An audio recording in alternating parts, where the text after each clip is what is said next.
Olá a todos. Hoje quero partilhar convosco uma breve explicação e síntese acerca do Rosário. Hoje é dia 30 de abril de 2020 e amanhã vamos começar aquele que é o mês mariano da excelência, o mês de maio. E também é uma altura em que somos convidados a rezar a oração do Rosário. Acredito que todos nós temos em nossas casas um terço, este objeto, e que é omnipresente na nossa sociedade portuguesa. Para compreendermos esta oração, uma oração bela, simples e que está ao alcance de todos, temos também de compreender a sua história e a sua gênese. Porque é que se rezam 150 Ave-Marias? Porque é que temos o terço? Porque é que no mês de maio reza-se? E por isso achei por bem fazer-vos uma breve explicação. A oração do terço, do Rosário, nasceu no contexto monástico. Estávamos no século XII e nasceu no meio dos mosteiros cistercienses e cartuchos. Os monges, tal como sabeis, e como acontece também com todas as vocações consagradas, incluído os sacerdotes, rezam todos os dias a oração de liturgia das horas, que está encimada pela oração dos salmos. Temos de atentar que na altura essas orações eram feitas na língua latina, isto é, no latim. E poucos eram aqueles que sabiam ler, interpretar e falar o latim. Fora do círculo das vocações consagradas e dos sacerdotes, poucos eram aqueles que eram letrados. E estes mosteiros tinham um conjunto de irmãos que eram leigos, que não tinham o conhecimento que os outros tinham e que não tinham possibilidade de participar nesta forma de liturgia que era comunitária. E por eles não participarem na liturgia das horas, surgiu aquilo que podemos chamar o Saltério Mariano. 150 Ave-Marias. A palavra Rosário também é interessante e também ajuda-nos a compreender a beleza que lhe está associada. Rosário vem do latim rosário, que significa rosal ou campo de rosas. E, por um lado, descreve este objeto,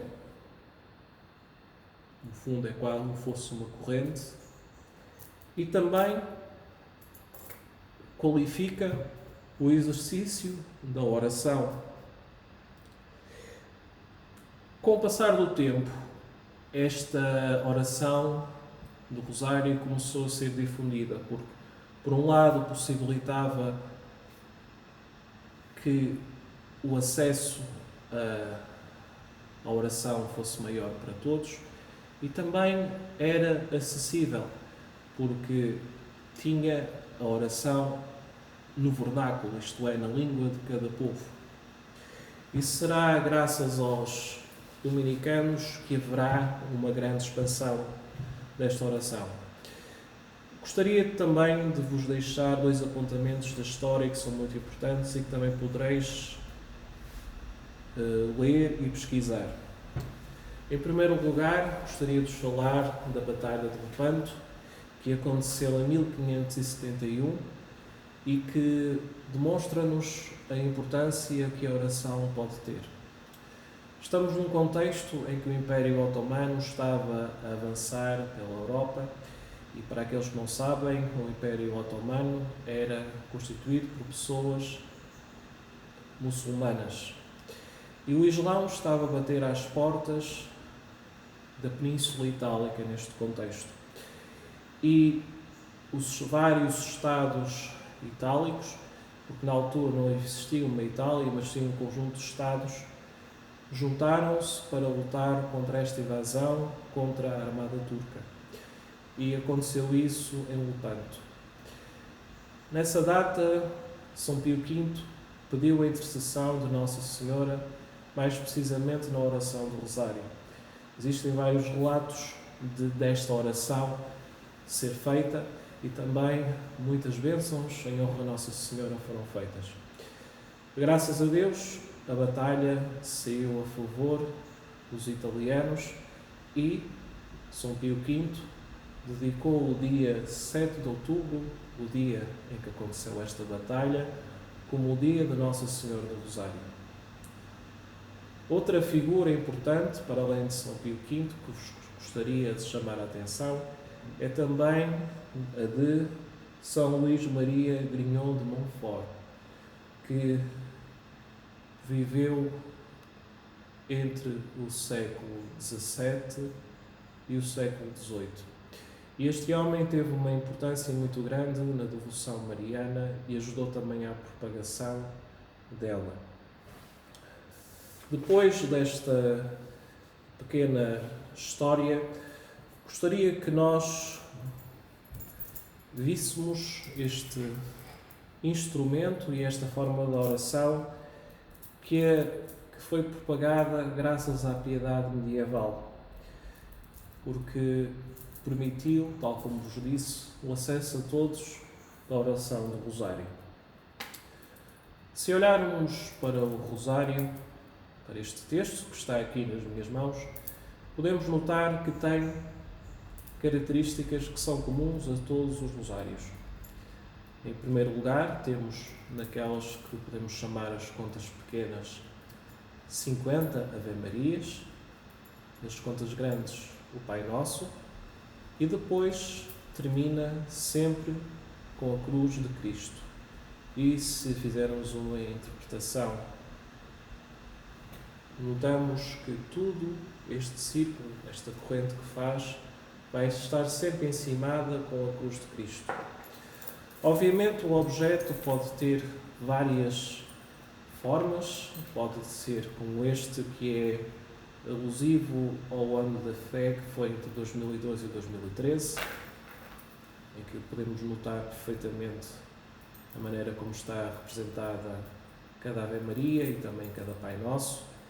E também temos aquelas que se chamam as dezenas, que são, no fundo, 10 Ave Marias com a cruz e com uma conta a fazer de Pai Nosso. Também existe outra forma de rosário, que é o rosário penal, que não me recordo o nome em português, que era um aspecto muito interessante da história.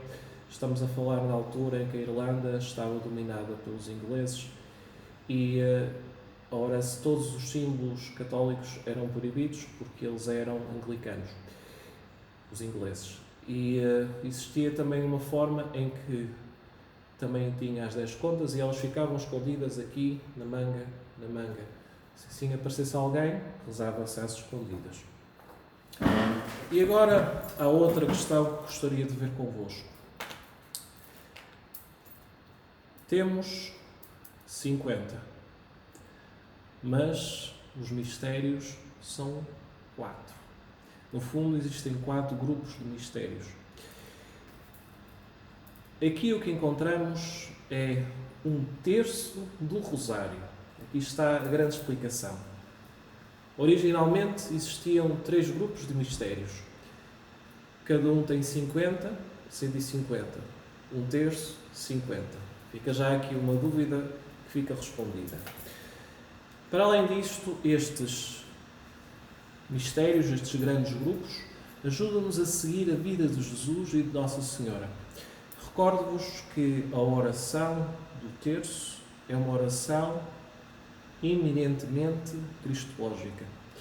Também peço-vos desculpa de estar sempre a trocar e a usar simultaneamente terço e rosário, mas aquela explicação que vos disse já vos ajuda a entender, porque uma coisa é terço, outra coisa é rosário. Uma das partes mais importantes é entendermos que, ao longo da recitação do texto, também temos de ter uma meditação cristológica. E para isso gostaria de vos fazer uma apresentação dos 4 grandes grupos de mistérios que temos. Antigamente tínhamos 3 grupos de mistérios: os gozosos, os dolorosos e os gloriosos, que eram 3, que eram aqueles que as nossas avós rezavam. E a partir do ano de 2002, o Papa João Paulo II inseriu os mistérios luminosos. Cada um destes grupos de mistérios ajuda-nos a compreender os passos da vida de Jesus. E São João Paulo II sentiu que faltava, no caso dos luminosos, que se falasse daquela que é a vida pública de Jesus. Vou agora reportar-me à Carta Apostólica Rosário Virginis Mariae, ou em português, Rosário da Virgem Maria, uma carta escrita no ano de 2002, e que diz-nos, em primeiro lugar, que o Rosário é um caminho de contemplação, porque, em primeiro lugar, configura-nos em Cristo, em Maria, suplicamos a Cristo com Maria e anunciamos a Cristo com Maria.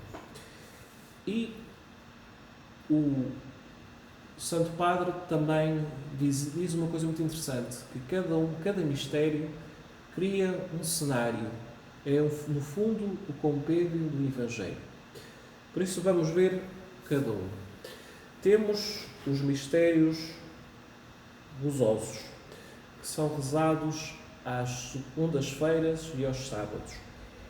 E neles celebramos a alegria da encarnação de Jesus. De seguida temos os mistérios dolorosos ou da dor, que são uma espécie de mini via sacra. E lá contemplamos a paixão de Jesus. Depois temos os mistérios luminosos, os mais recentes, e que mostram-nos, dão-nos luz, iluminam-nos os pontos mais importantes da vida pública de Jesus e que são rezados à quinta-feira.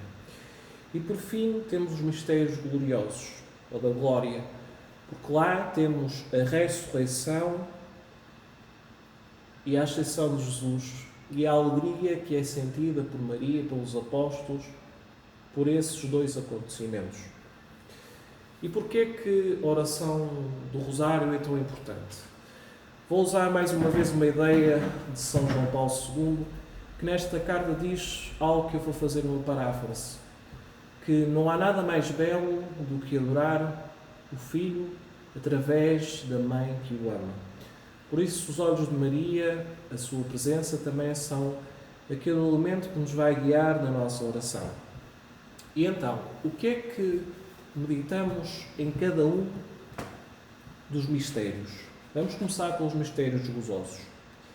Temos a anunciação do anjo a Nossa Senhora, temos a visitação de Nossa Senhora, sua prima Santa Isabel, o nascimento de Jesus no presépio de Belém, a apresentação do menino Jesus no templo e a purificação de Nossa Senhora, o encontro do menino Jesus no templo entre os doutores. Nos mistérios dolorosos, temos a agonia de Jesus no Horto das Oliveiras, a flagelação do Nosso Senhor Jesus Cristo, a coroação dos espinhos de Jesus, Jesus a caminho do Calvário com a cruz aos ombros e a crucifixão de Jesus. Nos mistérios luminosos temos o batismo de Jesus no Rio Jordão, a revelação de Jesus nas bodas de Caná, o anúncio do reino de Deus e o convite à conversão, a transfiguração de Jesus no Monte Tabor, a última ceia com os apóstolos e a instituição da Eucaristia. E por fim temos os mistérios gloriosos, a ressurreição de Nosso Senhor Jesus Cristo, a ascensão de Jesus ao céu, a descida do Espírito Santo sobre Nossa Senhora e os apóstolos reunidos no cenáculo, a assunção de Nossa Senhora ao céu em corpo e alma e a coroação de Nossa Senhora no céu como Rainha dos anjos e dos santos. Como vimos o que está por trás, vou passar rapidamente como se deve rezar o terço. Para isso, convido-vos que tenhais a intenção de uma coisa. Nós, na nossa oração, para além da nossa voz, do nosso espírito, também rezamos com o nosso corpo. Por isso, precisamos também ter a sensação táctil de estarmos a tocar, de estarmos a passar as contas. De facto, para rezarmos o terço, é muito simples. Basta começarmos a fazer o sinal da cruz, que se chama signação, em nome do Pai, do Filho e do Espírito Santo. Começamos por enunciar o mistério que vamos contemplar. Rezamos a oração do Pai Nosso e rezamos seguidamente as 10 Ave-Marias. Depois de termos rezado as 10 Ave-Marias, rezamos o Glória e depois podemos agregar outras jaculatórias. O que é que são jaculatórias? São pequenas orações, pequenas invocações e pedidos que se fazemos. Se acompanhais as transmissões em Fátima, notais que são 3. Aqui, nas minhas paróquias, em Vila de Conde, é feita uma que é bastante antiga, que eu tive dificuldade a aprender. Eu, em minha casa, quando estava nos Açores, nós rezávamos, acrescentávamos uma que era: Meu Deus, eu creio, adoro, espero e amo-vos. É sempre importante, antes de começar cada mistério, falarmos, pensarmos e também apoiarmos com um texto bíblico acerca de cada uma destas partes da vida de Jesus. São José Maria Grignion de Montfort dizia que um dos maiores erros que podia haver era não fazermos a anunciação de cada um dos mistérios, não nos prepararmos.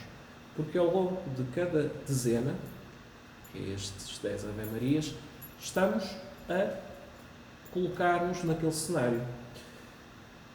Neste caso, imaginemos que estamos a rezar os mistérios luminosos. Começamos com o batismo de Jesus, vamos rezando assim continuamente, e terminamos depois com a última ceia, a instituição da Eucaristia. Depois de terminarmos isto, fazemos sempre estas 3 Ave-Marias que estão aqui e que são sempre dedicadas a pedidos, a intenções do Santo Padre e outras coisas que vocês queiram acrescentar. Termina-se depois com a oração da Salve Rainha, faz-se a consagração a Nossa Senhora e depois faz-se novamente a signação. Em nome do Pai, do Filho e do Espírito Santo. Amém. Obviamente, este é um esquema muito simples, existem esquemas mais elevados, e uma coisa bela acerca da oração do Rosário é que ele adequa-se e vem de acordo com a tradição de cada uma das comunidades. E deveis também ver isso se pesquisares online, os vários esquemas da oração do Rosário, que tem essa parte assim importante. Recordai-vos de uma coisa: a oração do Rosário é para ser feita como pudermos. Isto é, para alguns de nós temos a dificuldade de rezar o terço todo, de rezar por exemplo, os mistérios luminosos todos. Mas para começarmos podemos rezar uma dezena, podemos pegar nos mais pequenos. Eu, quando aprendi a rezar com a minha avó, rezava sempre as 10 primeiras Ave-Marias e depois ia dormir.